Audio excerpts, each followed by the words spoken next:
like space.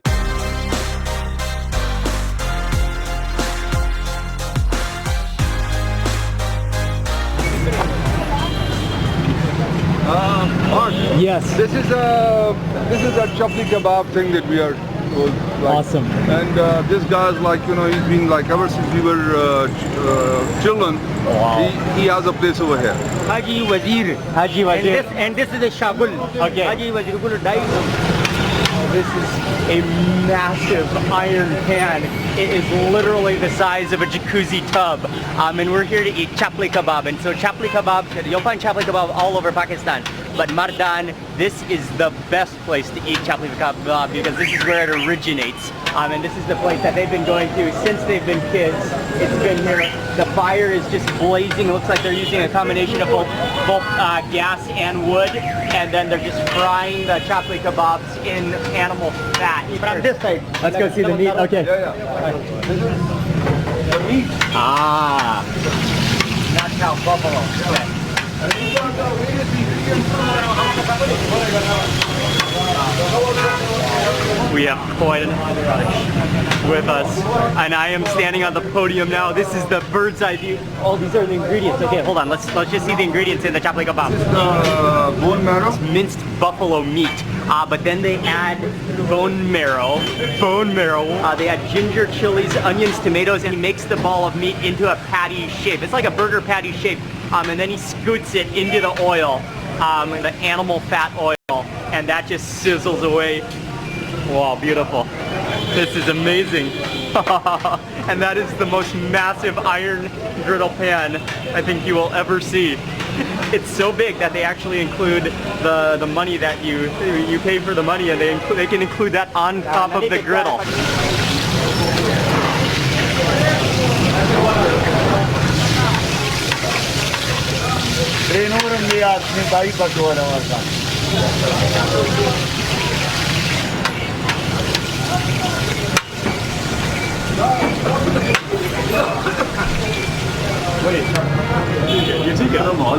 You first try without it, Okay. then you try with the lemon, and then you try with this. You can just see those white nuggets of marrow just plastered into them.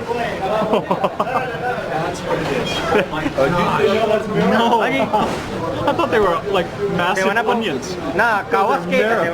Chunks. That was it. Oh wow, the chunks, nuggets of actual like marrow. So, I thought those were marrow. Okay, hands down, that's the greatest kebab ever. That is unlike any other kebab I've ever had. Crispy on the outside from being fried in animal fat. The slimy richness of the marrow, the butteriness. Oh, that is... The spices, the pepper in there.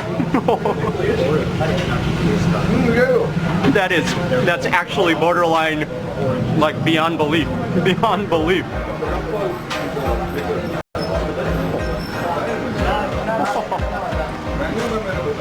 I'm in disbelief. I'm in total disbelief. I think I've reached the all-time high of a culinary feat. And if you're a meat lover, this is like as high as you can go. I don't think you can go higher than this level.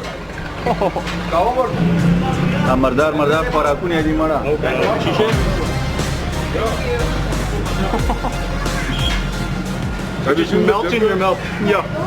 And the hot one is so good. Yeah. It melts in your mouth, but then it's crispy at the same time. Oh wow. Another plate of hot kebab. There's absolutely no way you can even physically resist it. It's like your body needs it when you're in the presence of it. Your body needs it. As many amazing meals as we've had in Mardun, Pakistan, the KPK province, meat has reached uncharted levels. That is insane. Okay, I got one more patty, and you can see just those jiggly marrow bits. To me, that citrus kind of tastes like a cross between a lemon and an orange, but it's called a memang. It's a specific from this region of the world, and yeah, it just goes so well to kind of tone down the richness of that kebab. But I cannot get over these kebabs. That will change your life. Look at that, just live chunk of marrow just melting into the kebab. Every time you eat chapli kebab, you have to finish with green tea to just wash it down. So that's traditional, is to drink green tea. Oh, but yeah, that's not just green tea. It's like loaded with cardamom, green tea and cardamom. Let me put some. Oh, that's nice. Thing. Oh, some lime. Is that lime? Thank you. Okay, nice. I'll try it again. Yeah.